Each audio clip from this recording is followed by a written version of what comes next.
This is the Career Foundation's Future at Work podcast and web series with our host, Evelyn Axelrod, as she explores critical topics affecting the workforce and workplace. Each episode, we focus on new and emerging trends across high-growth industries, including technology, sales and services, healthcare, finance, and the skilled trades. Visit us at www.careerfoundation.com to learn more. Well, thanks everyone for joining the Career Foundation's Future at Work podcast and webinar series. Today we'll be discussing mental health at work. And today I am joined by Zdenka Goralikova from the Gestalt Therapy. Zdenka, thanks so much for spending some time with us to talk about a really critical topic. Is so many of us deal with mental health challenges, but we're still not good at supporting that in the workplace. So appreciate you talking to us this morning. Thank you for having me, Evelyn, and I'm so happy to collaborate with Career Foundation on this topic because I'm very passionate about it. So just maybe a little bit about me. Please do, yeah. Tell us about yourself and a little bit about your practice. Of course. I was born and raised in the Czech Republic in Europe, in the heart of the Europe, and I immigrated to Canada in 2006 initially for a secondment, which was my previous career working in finance. And I stayed 2 years, then I went back and came back, decided to return to Canada and become a citizen. And I immigrated in 2010. And at that time I was deciding, well, what do I want to focus on? Kind of next chapter of my life. And I want to initially start a program just to help myself. And that will start with Gestalt Institute that has a 2-year program that in the end continued to become a full therapist. So, and during the program, I fell in love with it because I saw the effect, I saw the changes that I was making in my life. And I stick to it. And I was supported by amazing teachers and colleagues. And upon completion of it, I registered with the College of Registered Psychotherapists, which I'm registered in Ontario in a qualifying status. So I'm completing all the requirements that are needed to be fully licensed. And I'm really passionate about helping people and seeing the transformation. And when I see working with clients to make the changes and be supported, that makes the big difference, because usually we get lost when we don't have the support that we need, that we are not able to make the step forwards because we are afraid or we don't have the resources, whatever that may be. Yeah. So that's been very big inspiration. And I think the biggest change as well, kind of converting from that previous career to this career, was saying, like, hearing the "thank you, you helped me." That line was very profound for me to hear it from a client. So I think that was the motor behind it.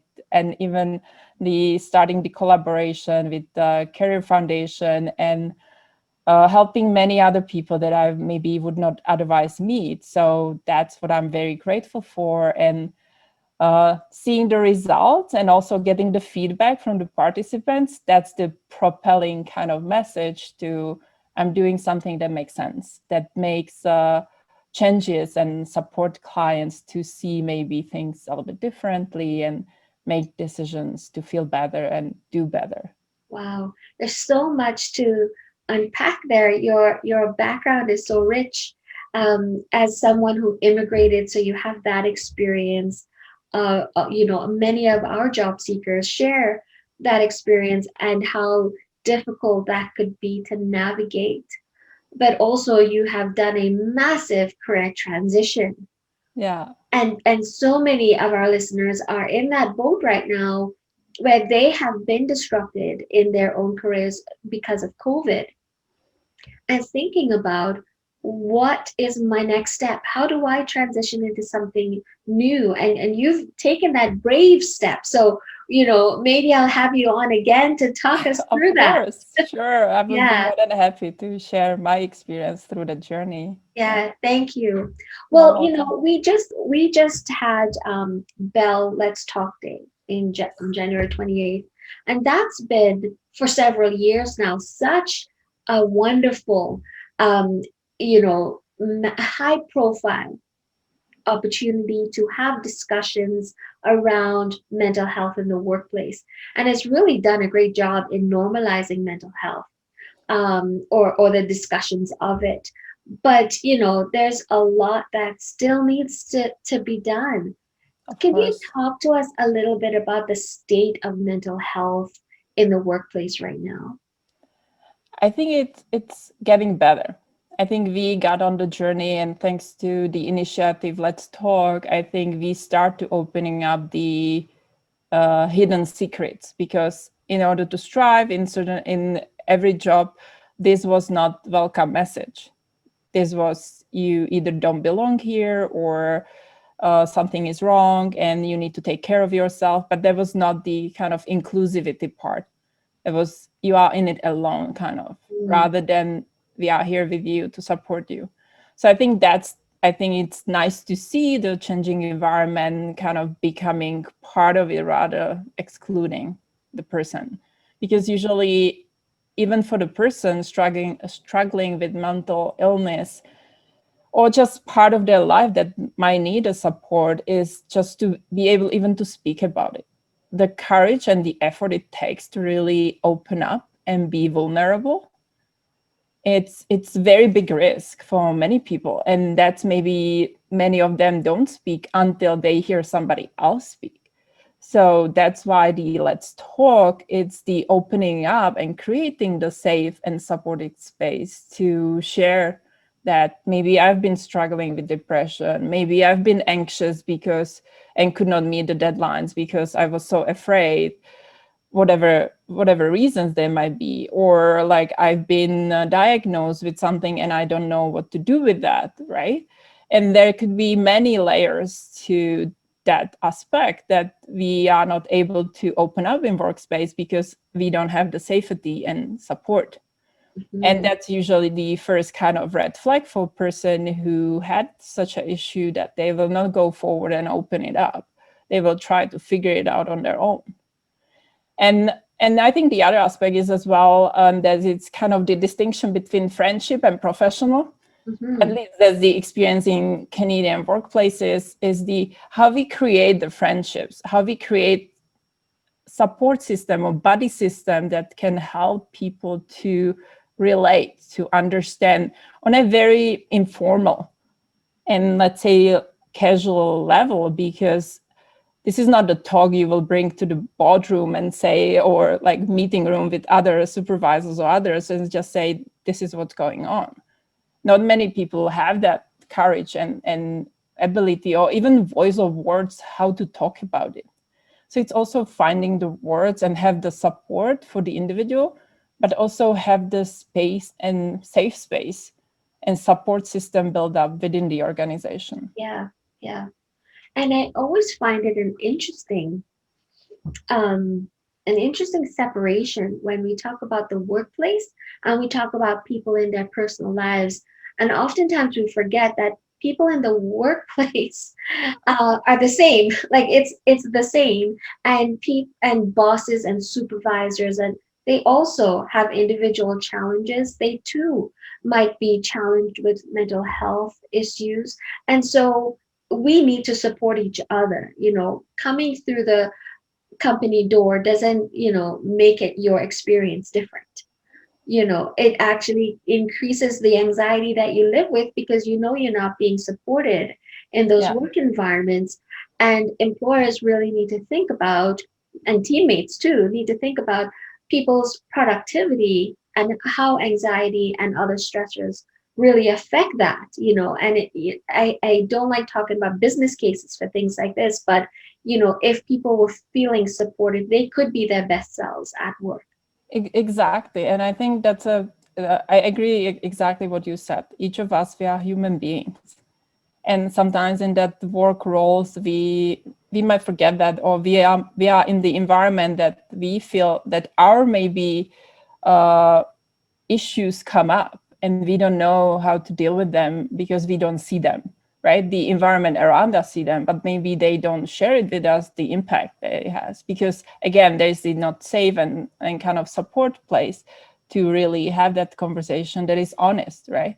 And it could be issues like burnout, it could be issues of like certain grief, right? We have like a massive social grief right now going, we changing the way how we work and how we connect, because also the lack of social connection, like the in-person connection, it's a big loss for each of us, Yeah, right? let's talk a little bit about that. So we know COVID has been a massive stressor, not just on, work and how we change work, but, in our personal lives, and our family members have been affected, children at home. What is that doing to people, and especially, people with mental health challenges? This has been a compounding effect on them. What are some of the triggers that you're seeing, that's showing up in the workplace, that's having an effect on employees? I think it's the virtual space, right? Like, how do I build trust and connection over the camera? For some, it might be easier. For some, it might be even more difficult, right? And even they might look okay with that. If they don't say anything, you don't know. The other party doesn't know that something is going on, and might be very difficult to cope with. So playing as well with the on and off camera sometimes might be good tool to have, or option, just to allow the space that people can feel safe just speaking up. The other is also the prioritization. So what do I prioritize to, excuse me, in the day? So if I need to take care of kids, educate them while I take care of job, or like take care of my family, or vice versa, and there are multiple competing priorities. And the other one is also, how do I take care of myself, right? Because many times in this kind of heightened stress times, we forget that we need to take care of ourselves. And that's very important, because if we don't take care of ourselves, it's very difficult for others to do that for us.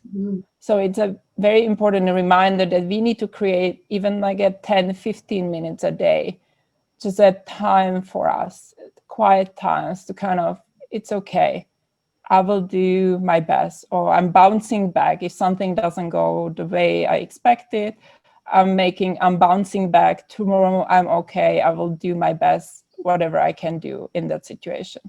And that's still okay. I think that's very important to keep that kind of engine going, to have that self-support as well. And for people who struggle with mental illness, especially who had some diagnosis, that could be even much more difficult, right? Because they might not have that self-check-in or self-support ability, or education even, like, because sometimes they even don't know what that is, right? So having that maybe buddy or friend at workplace, just to reminding, it's okay just to switch off the computer and go for a walk, or take a break. It's okay. Have that sounding board, maybe the winning sentence for the day for the person, just to allow that space to kind of withdraw and take kind of rest. Okay? Yeah. And so you're speaking about a buddy system, you're speaking about the virtual space.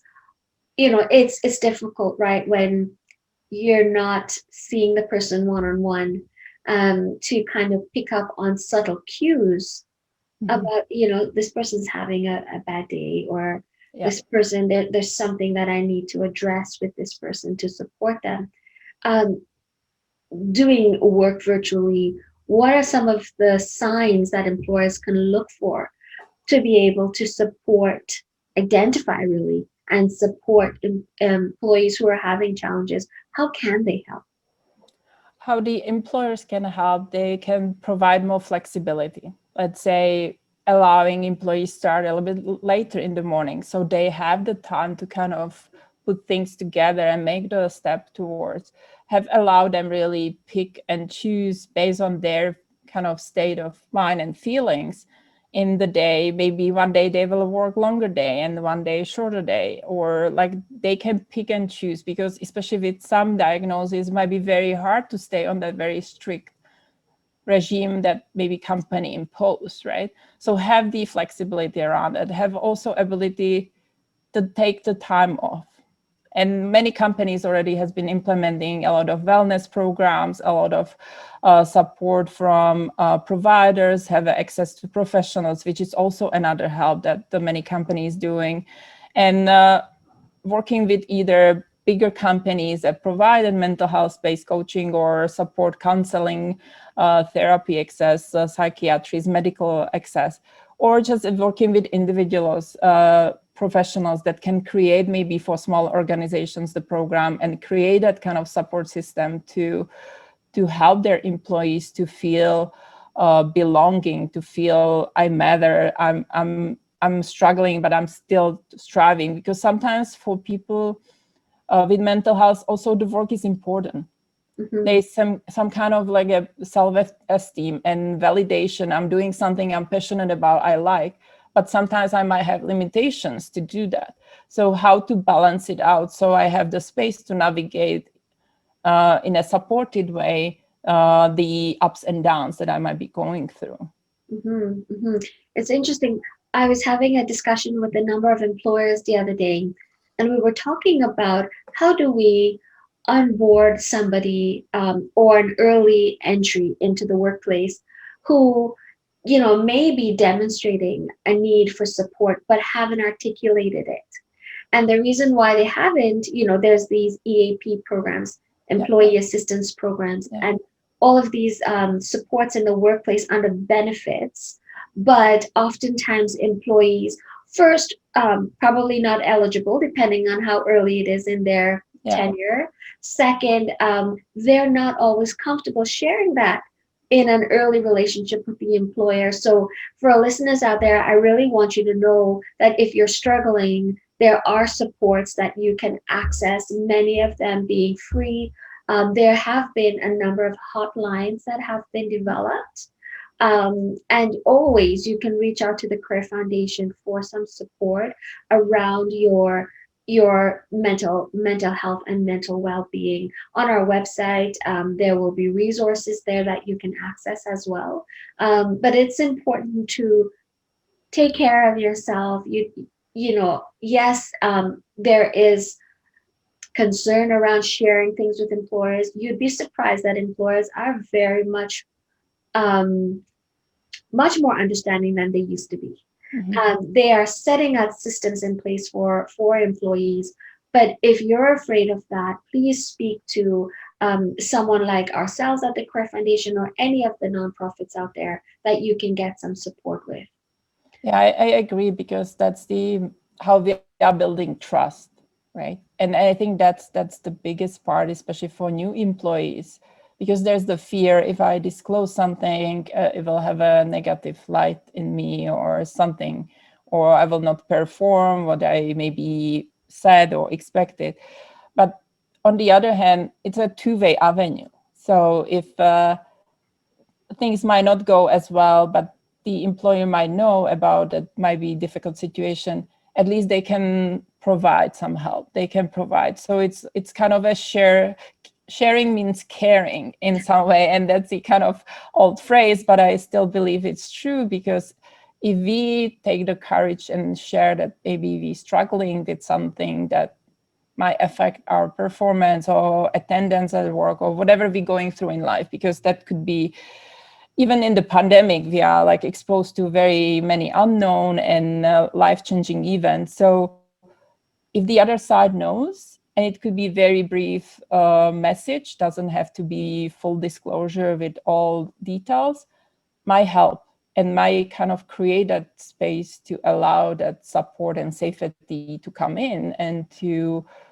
provide that, yes, we continue, we allow you this and this, and you can access this. And people might be surprised how many resources are actually are there and have been created. And that's kind of resonate what you just said. Because if it is the only one person that you can create that bond and trust, and that person can know and speak up and help out, that I think means a lot in this, especially in these days and in these situations, in working environments as well. Yeah, absolutely. Because we are all in our homes, there is a lot of moving parts, moving different priorities, different task projects. So it's very important to also to pay the attention to the one another, because in the end, that what creates the work. Yeah. People create the work, and people create the experiences together. Yeah, absolutely. And I think COVID has been just such a difficult thing to deal with, but there have been these sort of reflections that companies have been doing, previous to now. We never thought that working at home or remote work was going to last. And it was an exception. Now it is the rule, right? It is the law in some cases. So, people are reflecting on what we need, like what are the must-haves for us to be doing productive work. And a healthy mental state is important, but a supported one, where people are going through a lot, and we need to provide support for them to flourish as individuals, but also flourish as employees. Yeah, right? That's correct. That's correct. Yeah. And so tell us a little bit about some coping mechanisms. I have a specific perspective on self-care, because for me as a woman, many people share this, I believe, is that self-care is self-indulgent, and we shouldn't be like, we care for other people and that's our priority. But that, what I find is, if you're not able to be healthy, be strong, really well taken care of, then you're not able to give, right? You can't pour from an empty vessel, is something that I've heard in the past. And so therefore it's almost our responsibility to take care of ourselves so we can take care of others. But we are worth taking care of as well, regardless of whom else we impact. So talk to us a little bit about your perspective on coping mechanisms for individuals. Mm-hmm. Thank you for asking that question, because I think it's very important. And I agree with you that it's kind of like a basic law, but sometimes we forget that because we want to help. And that desire to help sometimes stops us, that maybe we need help. Mm-hmm. And that's also we creating imbalance in our whole system. If we look at the human being as a whole system, the energy is in balance right away, right? Like when we just giving but not able to receive.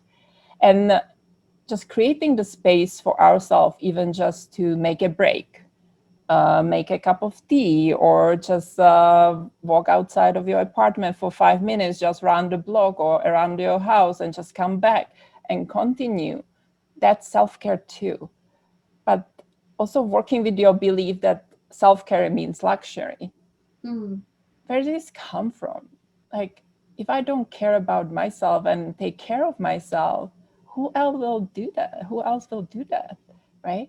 And it's very hard to do it for the other, because I know what's going on in me. I feel it. I feel when I'm tired. I feel when I'm happy. I feel when I'm sad. I feel when I'm stressed, right? So it's also, how do I know myself? And also how I get to know myself if I don't know yet. Because that might help as well, just to maybe set healthy routine. Maybe I need more structure. Maybe I need to do difficult work at the morning when I have a lot of energy and I can tackle problems. And in the afternoon, I will get to maybe easy tasks, or more, let's say, meetings or conversations, and how I can balance. And am I having an ability to pick and choose, let's say, which meetings I have to attend? Because I can imagine in some organization could be overwhelmed with Zoom meetings, and be whole day on Zoom meetings is exhausting as well, right? So how do I take care maybe between the breaks? Is there enough space in the organization, maybe creating some kind of agreed rule that we will finish 10 minutes before the hour, so people can have that little space to navigate that whole day meeting, or whole day with full calls, whatever technology they are using. I use the example of Zoom, but I believe there are other that are being used. But also having the system that at certain time I stop, because it's very easy to, when we don't have the clear kind of distinction, I'm leaving for work, kind of leaving the physical space because my computer is still in front of me in some way. It's how do I make that kind of, okay, this is good for today, and I can do the other task tomorrow. So how I maybe list the tasks and prioritize. And also it might be helping people working with teams, what is really necessary to do today? What can wait? What is kind of must to happen versus what is nice to happen? So it is something like that might be helpful as well, just to put the order in some way, what is kind of essential versus what can wait a little bit.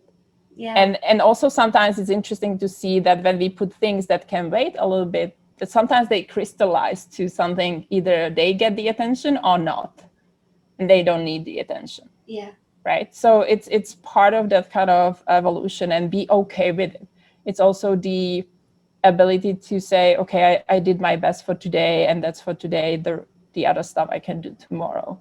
Mm-hmm. And not feel that needs to be everything happening within that 24 hours. Yeah. And also getting enough sleep. I think it's important to have a quality sleep, because our body in a way recharge and rest in sleep. And if we have the good deep sleep, that's the best regeneration for our body. And it supports as well our immune system too. So it's in a way the holistic process. And also what we are putting in our bodies as well, like what we eat, like how we eat. So that creates also a lot of important impact on our body and how we feel. So that's also a lot of studies has been done on that and research. So just be mindful to take care of yourself the best way you can. Mm-hmm, mm-hmm. And I also think that there is unfortunate belief that asking for help is a demonstration of weakness. And I was so pleased that I had a conversation with someone the other day, and it was when I said, like, there's actual asking for help is actually a strength, because then you know what you are able to do, and you know your areas that you need support in, and you're brave enough to ask for that help. And it really resonated with that person in terms of how they were looking at the pressure that they were putting themselves under when all they had to do was ask for some support. And that's really a mind shift for people in a lot of ways. No, I totally agree. And thank you for bringing this up as well, the asking for help as a preconceived being a weakness. And I had the personal experience with that too, like kind of you have to do it all yourself and there is no other way, right? And there are a lot of beliefs that we kind of have in ourselves without even noticing, because that's how we grow up maybe, and that's how we navigate our lives. But that's not how it may continue. And if we realize that maybe this is what we have believed, we have ability to change it. And I want also people to encourage, if you had that belief, doesn't matter, you have to continue with that belief. That's possible to change and to shift that and to divert. And you might see how much space and time you might create in your life just to simply asking for help. But same time, I find as well with my clients, sometimes even they might have the help just to be able to receive it without feeling guilty or obligated is quite important, to allow myself that I can be helped. It's nothing wrong. It's actually creating the balance between giving and receiving, right? And if we strive for that balance, I think that's where we want to aim, as well as the organization and employees, just to create that equality rather than superiority and like different. It's a different power dynamic in some way, because we are all in together. We are working together on something that we have as a common vision and mission that we want to achieve in the world.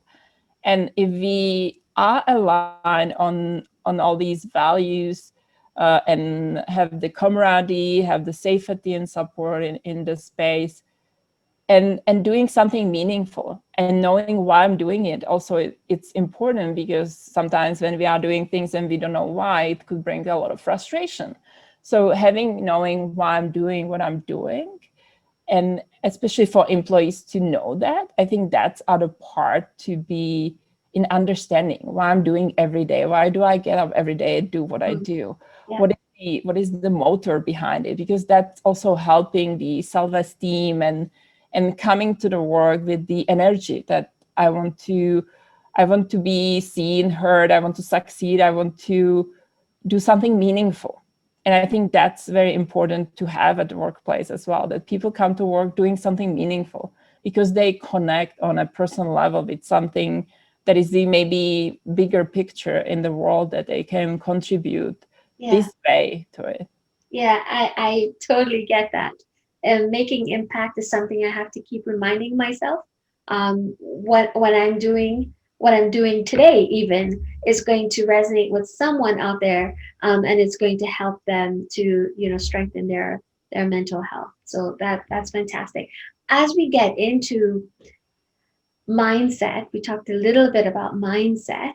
I was speaking to a bunch of employers, and they shared one of the biggest challenges that they're faced with is the mindset of employees right now and their ability to deal with change, with disruption, with uncertainty. And that's just not employees, that is our leaders as well, because things have changed so much in their sectors that they need to find different ways of responding. And you don't know what's going to land, you don't know what's going to actually work.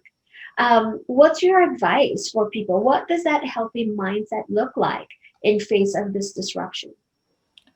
I think we've been all affected by this pandemic, and there's been a lot of fear put in place, and that's understandable because that's the difficult situation we are in. And also, it's very common that we as a human being, we like something that is comfortable. And going to the change could feel frightening. And on the top of dealing with overall pandemic, the fear could be very overwhelming for some people to acknowledge that this is what we are doing. And again, I would say it's the kind of more mindset, we can do it together, or we are in it together, have that kind of bond, and also positivity. And there have been done many research about positive way of thinking, having the better outlook. And I don't mean like having the false positivity, because each of us has kind of little ups and downs during the day when we feel good, because those moments are kind of fluctuating. It's not like constant, that it will be linear. But same time, the bigger picture is we are making progress. And sometimes the change could be we making 2 steps forward or 3 steps back, or vice versa. But we are moving. It's a direction. It just might not be as fast, or sometimes it's just too fast.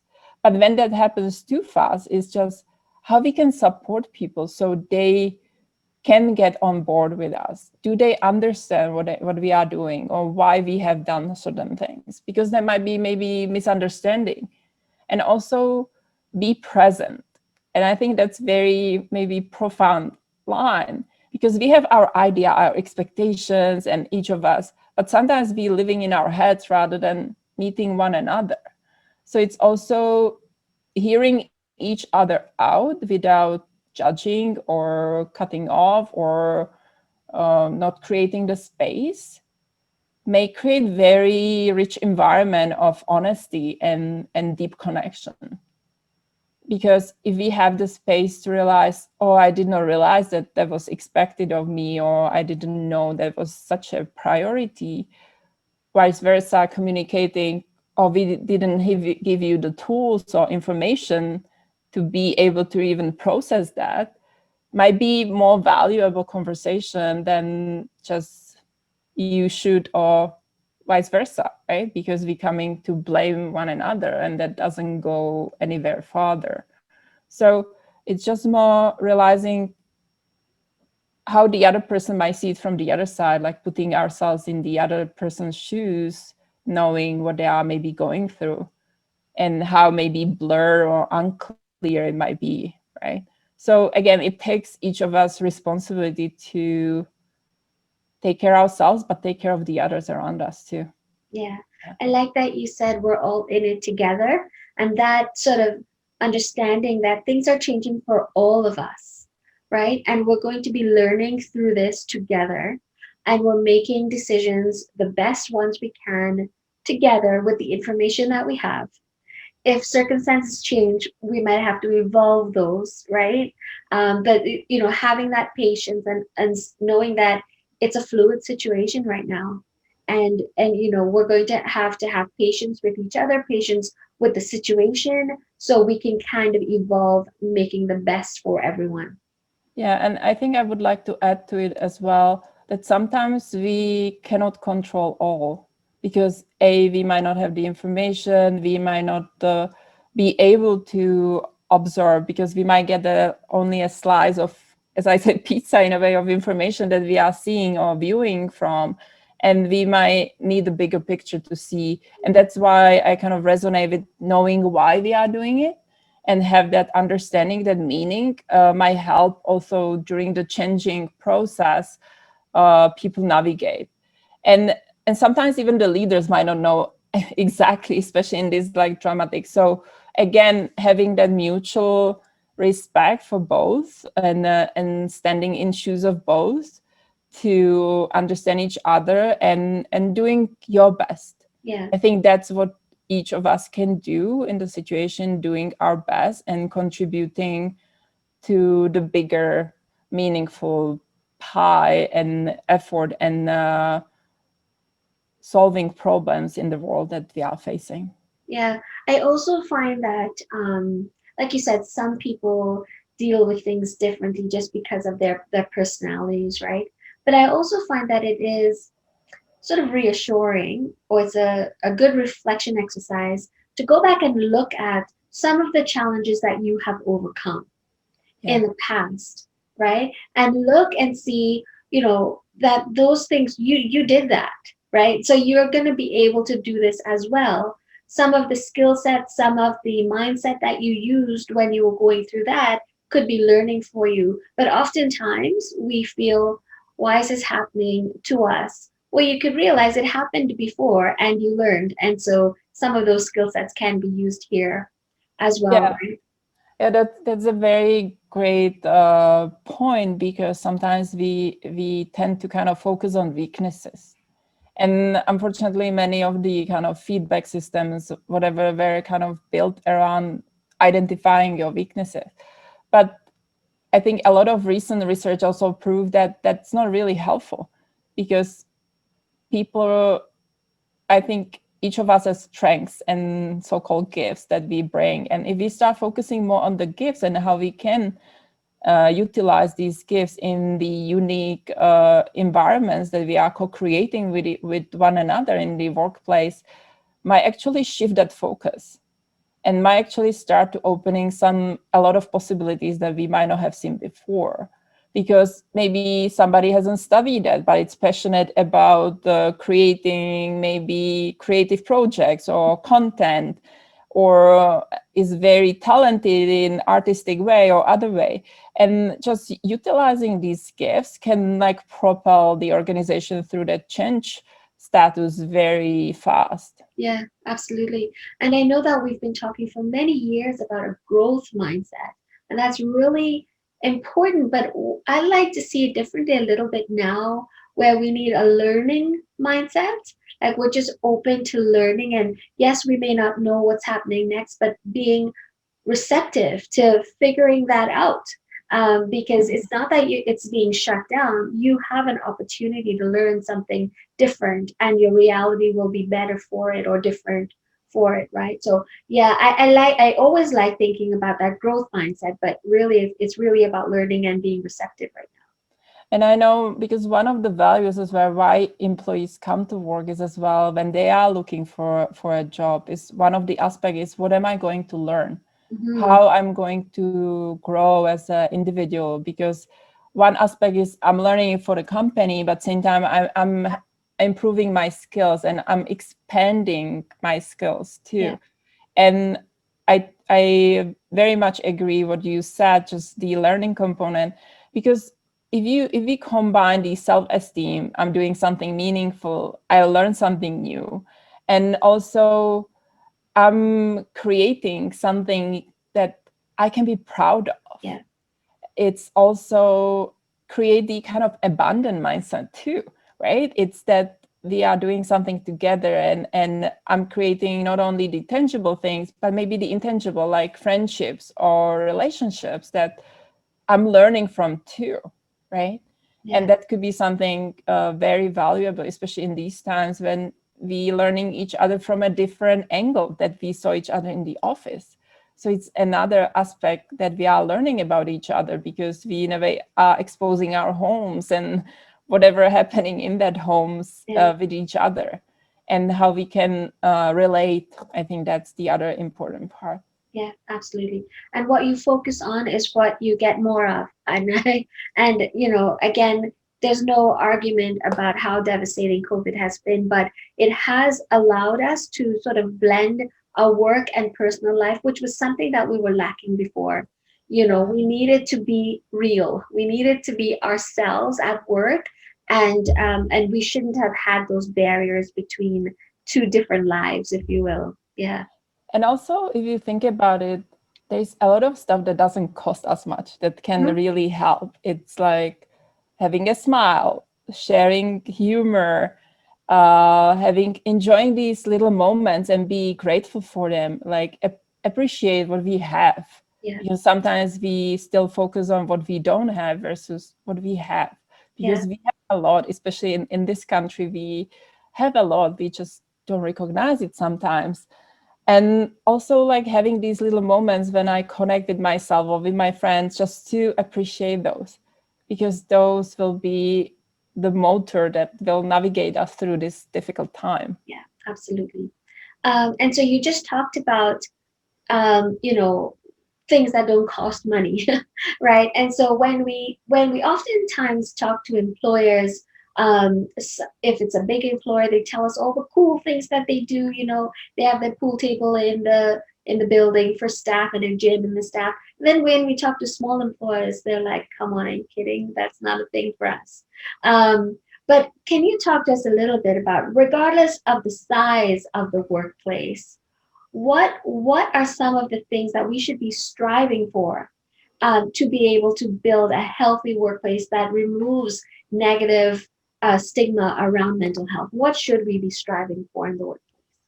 I think we should be striving for from the belonging, because if you think about it, is one of the needs that we have, each of us, that we want to belong somewhere. And if the employee strives in the organization, if you look at it, they had the feeling of belonging. So how we can create the environment that is safe, supported, but same time inclusive. And inclusive on all aspects, not only gender and all others, but overall, because each of us have the gifts, as I said, and I will repeat that, it's just focusing on the strengths and how we can start focusing on developing the strengths and benefiting from it. Because also when we are working from that strengths energy, it's very easy for the employee to do things. It's very fast, very easy. It's not such a struggle to fight with that in some way. So that might also exponentially increase the kind of efficiency in our work. And as the learning component is also learning together sometimes, and have the open, I would call it maybe open mic, open space, just to talk about what works, what doesn't work, what we can do differently, and have some idea brainstorming without any judgment, just to see things from different eyes. Because also many people, especially if they have mental illness, I realize they have very unique gifts, and there are so kind of hidden gems that nobody really seen in them before. And it's such a beautiful to start talking to them about them, and they shine the face and the smile, and they are very passionate about those. So because they might see things differently than maybe many other of us. So it's also to open the opportunity to share something that might be unknown for many of the around the kind of table that might be involved. I've heard, now don't quote me on this, but I've heard in some past studies when supporting people with mental illnesses, that one of the things that really helped them to strengthen their wellness and their well-being was employment. Employment is so important to someone, the way they feel about themselves, of course, the way they can care for themselves and provide for themselves, and that is really going to influence how their outlook, right? Their outlook on their own lives, on the environment around them. And so there is a responsibility for employers to take this as an inclusion, a diversity and inclusion initiative, as a belonging initiative, as a well-being initiative. It is important for employers to pay attention to creating that environment where everyone can have that kind of positive well-being. And I agree with you. That's very important. And I also saw, especially young people coming out of schools just to the first job, kind of working experience, but not the kind of, because many of them work on site when they were studying, but just having the experience and creating at least some friendships on the peer levels and be able to bond. That I think is very important, and support them in doing so. And maybe connecting it with some of the goals that maybe the organization might have, that makes the people as well, they doing something meaningful and they connecting what they value versus what the organization value. And when we match the personal values with the organizational values, that's the win-win situation. And I think if we focus on creating the win-win situations in our workplace and in our lives, I think we all will be feeling better and doing better. Yeah, absolutely. I know that people will want to stay, that's for sure. We won't have these retention issues that we're dealing with because people feel that they belong and they're contributing to something that they value. So Exactly. that's a fantastic place to leave our conversation today. Thank you so much for joining us. And I'm sure we'll get together again to talk about your immigration history, your journey to settling in a new country, and also your career transition. So I'm looking forward to more conversations with you.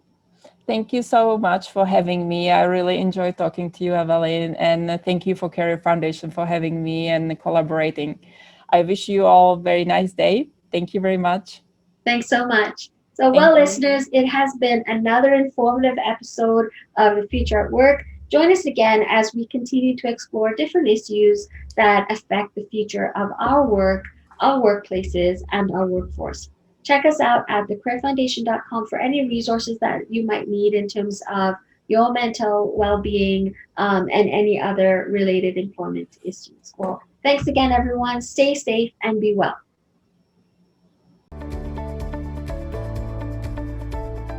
Thanks for tuning in to the Career Foundation's Future at Work podcast and web series.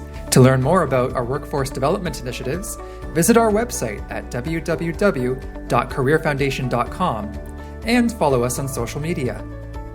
To listen to our previous episodes, subscribe to the Future at Work podcast on iTunes or Spotify.